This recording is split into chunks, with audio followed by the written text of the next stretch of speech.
हम इस वक्त हलवा बाज़ार में हैं। इस समय विधानसभा 2022 चल रहा है। आज चुनाव का आखिरी प्रचार प्रसार है, जिसमें यहाँ पर समाजवादी पार्टी के तरफ से यहाँ पर बहुत बड़ा कार्यक्रम आयोजित किया गया था, जो कार्यक्रम अब समाप्त हो चुका है। इसी बीच में यहाँ पर नगर पंचायत अध्यक्ष जो बोहनान के हैं, ये हमारे बीच में मौजूद हैं। हम कुछ जानकारी इनसे लेना चाहते हैं इस चुनाव के बारे में।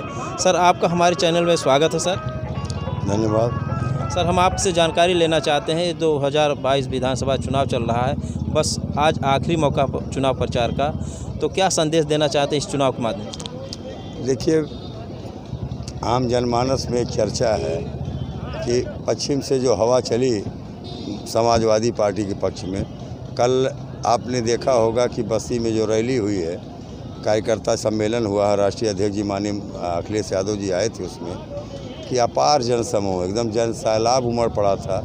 और मुझे जो दिखाई दे रहा कि बस्ती जनपद की 5 विधानसभा में समाजवादी पार्टी चुनाव जीतेगी। सर, इसके पहले आप कांग्रेस पार्टी में थे। कांग्रेस पार्टी के बैनर तले आपने जिला पंचायत सदस्य भी हो चुके थे, और फिर आप 2 बार नगर पंचायत बोहनान से अध्यक्ष हैं, चेयरमैन हैं, और लेकिन आपने क्यों समाजवादी पार्टी चुना, इसके बारे में बताएं। समाजवादी पार्टी इसलिए चुना कि समाज का एक झुकाव समाजवादी पार्टी के प्रति था।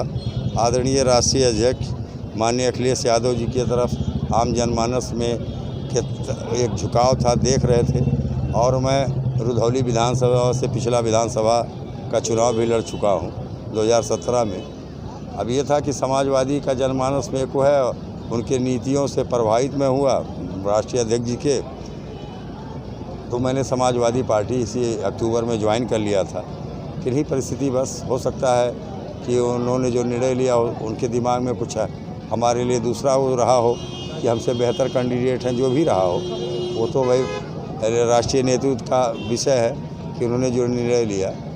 और मैं उनके नीतियों से, उनके कार्यक्रमों से प्रभावित हूँ, और उनकी जो लोकप्रियता है समाज में हर वर्ग को जो जोड़ने का काम कर रहे हैं, उसी से प्रभावित होकर के मैं समाजवादी पार्टी को ज्वाइन किया। सर, देखिए, आप 2 बार नगर पंचायत अध्यक्ष हैं, यहाँ पर नगर पालिका अध्यक्ष हैं, जो बोहनान में वर्तमान में भी हैं, और इसके पहले रुधौली विधानसभा 309 से प्रत्याशी भी रह चुके हैं और चुनाव भी लड़े हैं। लेकिन इन्होंने समाजवादी पार्टी को चुना क्योंकि अखिलेश यादव के पिछला कार्यों को देख करके और इसमें जनता का रुख भी देख करके इन्होंने प्रभाव में अपना बदला है यहाँ पर। लेकिन अगर सरकार में आते हैं, आपकी सरकार आती है, जिससे आप समाजवादी पार्टी की सरकार आती है, आप क्षेत्रीय विधायक बनते हैं, तो आप अपने नगर पंचायत में क्या, नगर पालिका में करेंगे? देखिए, हमने 5-7 साल से मैं वहाँ पे चेयरमैन हूँ। ये पहली बार मैं निर्दल चुनाव जीता था। दूसरी बार मैं चूँकि कांग्रेस सपा गठबंधन का प्रत्याशी था रुधौली विधानसभा से 2017 में, इसलिए मैं कांग्रेस पार्टी से पुनः 2017 में जो चुनाव हुआ नगर पंचायत बोहनान का, तो मैं कांग्रेस के बैनर पे, चूँकि मैं कांग्रेस पार्टी से चुनाव लड़ चुका था, मैंने कांग्रेस के बैनर पे चुनाव लड़ करके और भारी बहुमत से मैं चुनाव जीता। तो अगर कोई भारी बहुमत से दोबारा अगर कार्यकाल चुनाव जीता है, पहली बार तो नगर पंचायत ऐसी चीज़ें हैं कि 6 महीने में आदमी की पोजीशन खराब हो जाती है, और मैं 10 साल से वहाँ का चेयरमैन हूँ। तो कहीं न कहीं मैंने विकास कार्य समाज के साथ मिल करके, उनसे कंधा से कंधा मिला करके लोगों के दुख सुख में मैं शामिल होता रहा हूँ। किसी कोई ज़रूरत, किसी की दवा के लिए ज़रूरत है, किसी कोई बीमार हो गया, किसी की फीस नहीं है, किसी कोई और परेशानी हो गई, मैं जनता का सहयोग करता हूँ, जनता मेरी सहयोग करती है। चलिए, देखिए, जनता में इनका प्यार बना था, इसलिए एक बार नहीं 2 बार नगर पंचायत अध्यक्ष हो चुके हैं बोहनान से, और तीसरी बार भी हो सकता हो जाए। क्यों सर? अब हम तो उम्मीद कर रहे हैं कि जनता में कहीं कोई अभी भी हमारी पोजीशन वही है, किसी में कोई नाराज़गी, कोई शिकायत अभी जनता की तरफ से कोई शिकायत नहीं मिली है? नहीं। अभी चलिए, जनता का वहाँ पर प्यार अभी भी बना हुआ है। हम भी सर्वे किए हैं, इससे मालूम पड़ता है, और हो सकता है आने वाले चुनाव में फिर आप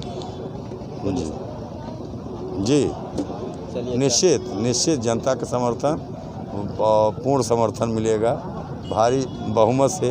पुनः अगर सीट रिजर्व नहीं हुई तो पुनः मैं जीतूँगा। अच्छा, ये विधानसभा 2022 का जो 3 मार्च को होना है, इस पर आप क्या? कप्तानगंज की बात कर रहे हैं पूरे विधानसभा? पूरे विधानसभा, अपने कप्तानगंज की भी? कप्तानगंज में देखिए यहाँ कोई लड़ाई नहीं है। भाजपा की पोजीशन बहुत ख़राब हो चुकी है। यहाँ के जो क्षेत्रीय विधायक थे कभी किसी से मिले नहीं, सिर्फ उनका काम था कि शिकायत करना, लोगों को परेशान करना और विकास कार्यों से दूर रहना। कोई विकास कार्य उन्होंने नहीं किया 5 साल में, जबकि भारतीय जनता पार्टी की सरकार थी। इसलिए जनता यहाँ से उनसे नाराज़ है और जनता हसरत भरी निगाहों से जो माननीय राष्ट्रीय अध्यक्ष अखिलेश यादव जी की जो नीतियाँ हैं, जो कार्यक्रम है, जो उनका मैनिफेस्टो है, जो उन्होंने विकास का वादा किया है कि जैसे महिलाओं को समाजवादी पेंशन 500 की जगह 1500 पर मंथ, उसके बाद उन्होंने 300 यूनिट बिजली फ्री का जो वादा किया है, सिंचाई के लिए किसानों के लिए कि मोटर का फ्री उन्होंने मतलब वादा किया है। फिर गरीबों को राशन देने का जो वादा उन्होंने किया कि 5 साल हम देंगे, उस पर 1 लीटर तेल भी देंगे, नमक भी देंगे, 1 केजी घी भी देंगे। तो जनता का झुकाव इस समय एकदम समाजवादी के प्रति है। और जो भी सरकारी कर्मचारी हैं, जो पेंशन बहाली की बात राष्ट्रीय अध्यक्ष माननीय अखिलेश यादव जी ने किया है, उससे भी सरकारी कर्मचारी जो भी है, जो नौकरी पेशे में, सारे लोगों का झुकाव समाजवादी के प्रति है। चलिए, यहाँ की जनता भी मन बना चुकी है क्योंकि यहाँ पर काफ़ी भीड़ थी। ये यहाँ पूरे इस एरिया में एक ऐसा गढ़ है हलवा बाज़ार, जो यहाँ से ही जीत का जो भी प्रत्याशी के परत होता है, यहीं से हार जीत की झुकाव होता है। तो इसमें हमने भी अंदाज़ा लगा लिया है कि इस समय काबिन चौधरी के पक्ष में यहाँ की जनता है। चलिए, अच्छा, आपने हमारे चैनल में वक्त दिया, इसके लिए बहुत बहुत धन्यवाद।